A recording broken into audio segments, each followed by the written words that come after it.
I saw Sexy Beast in 2000 when it came out in Art House Theater in Royal Oak, Michigan, while I was visiting a friend. I knew almost nothing about the film going in, but was immediately struck by how it felt as it opened with Gale, played by Ray Winstone, basking in the Spanish sun. I'd think about his monologue for years to come whenever I went to a beach or something like that. How it was hot, too hot, but this was somehow both a plaint and an articulation of pleasure. And then there was the Ben Kingsley of it all, with a role that stood in such contrast to anything I'd seen him in prior. Don Logan felt almost like an antithesis to Gandhi, tightly wound and violent. For some reason, what lodged my mind the most was the moment when he curtly told Gale he'd have a look around when he had a piss. Don is there to rope Gale back into the life of crime he's retired from for one last job, as it were. But I don't intend to summarize the whole film for you here. Presumably, if you're watching the Sexy Beast prequel series, you've seen it. Though I can't help but wonder if you might enjoy this show more if you haven't. Sexy Beast by no means needed a prequel series. The film's implied backstory functions perfectly well, and arguably it's better left implicit. One of the reasons I felt compelled to check out the prequel series, nonetheless, was a fear that it would ruin the film. I wouldn't say that it does, but that's mostly because Sexy Beast 2024 feels more like a work of fan fiction than anything. While film writers, Liz Mellis and David Skinto, were credited as executive producers on the series, and signed off on it at least, it's not clear how much they were involved in creating it, and film director Jonathan Glazer's name is nowhere to be found in the credits. Rather, the creative force here would seem to be Michael Kallio, whom, to my knowledge, had nothing to do with the 2000 film.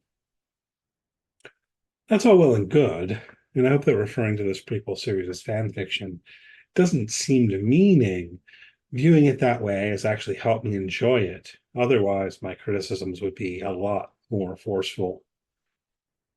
I mean no offense to Eamon Elliott when I say that his performance as Don Logan pales in comparison to Ben Kingsley's. I honestly don't think anyone could do better, and it almost seems unfair to ask anyone to try to recapture this iconic role. The same goes for Stephen Moyer's Teddy Bass. Could try, but I don't envy being asked to live up to Ian McShane.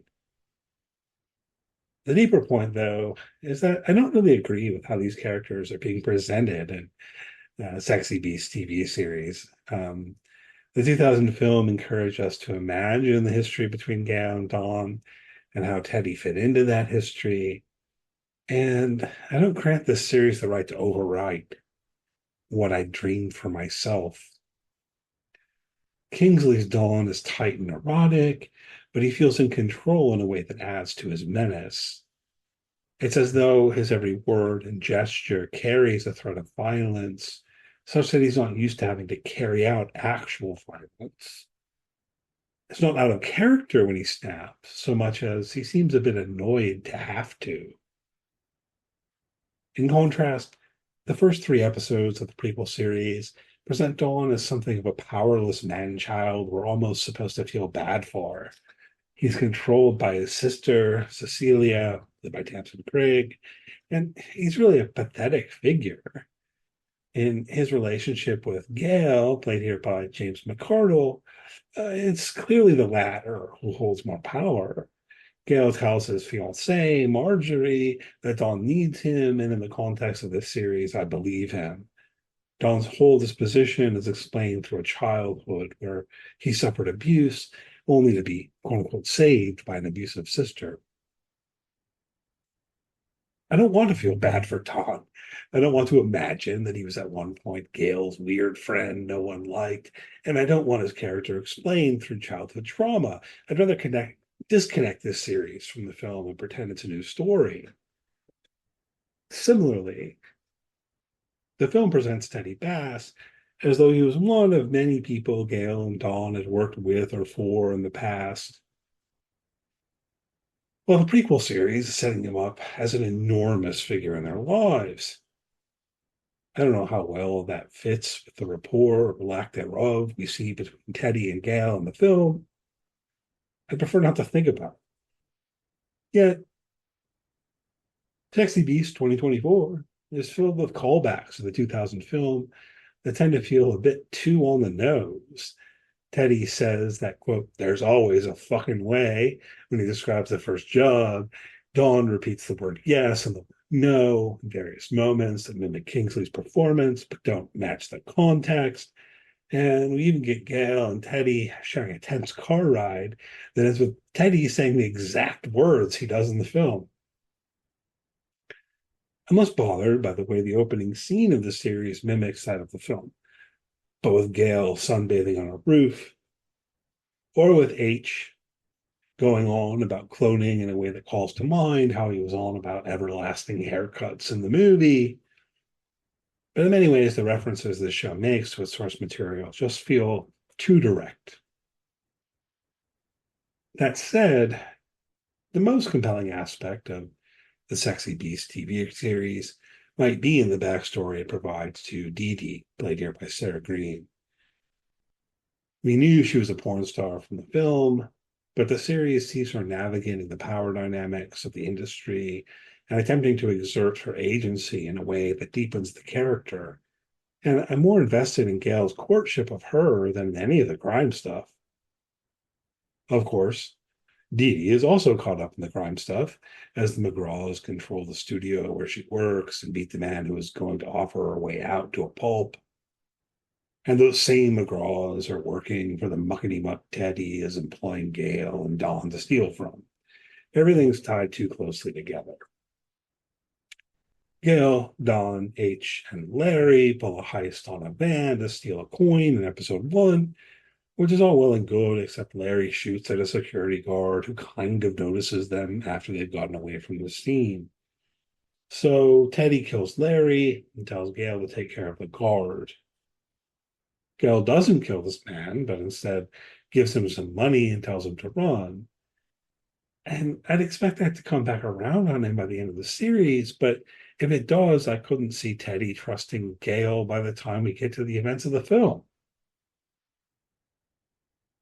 It turns out that Gale's sister, Anne Marie, has been dating Larry, so now she's wondering where he is. She also seems to have a drug problem, so that could be an issue in the future.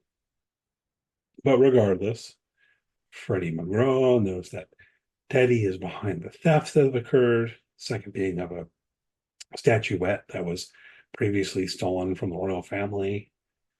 Yet, after Officer Dowd informs him of this, he shoots Dowd dead, and it doesn't seem like he's telling his dad about it.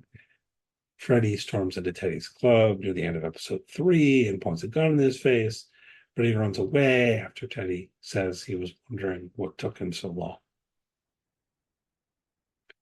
I guess all of that is supposed to stem from how Teddy raped Freddie in the previous episode, and I don't want to veer into questioning whether it's plausible for a rape victim to behave this way. Maybe it is, but regardless, this was the thing that bothered me the most in the first 3 episodes of Sexy Beast 2024, both in terms of how it colors Teddy's character and in terms of how it's employed as a plot device. It's more than a little bit offensive, particularly when the victim is the character this series encourages us to hate the most. I didn't care for it. Overall, I suppose there are a lot of things I don't care for in the first 3 episodes of this Sexy Beast prequel series, and I spent most of this review laying them out. Nevertheless, I actually do find the series to be entertaining. Dee's storyline is great, and I'm intrigued to see the fallout of her smacking Rocky across the face for being an exploitative director. H feels spot on in terms of being the same character from the film, and I have my eyes peeled for Jackie. And Gale largely feels like Gale, even if the plot of this series hews so closely to that of the film as to constantly risk undermining it. I want to see what happens, so I'll probably watch the rest of the series. I do wonder, though, if viewers who've never seen the movie might like it more than I do.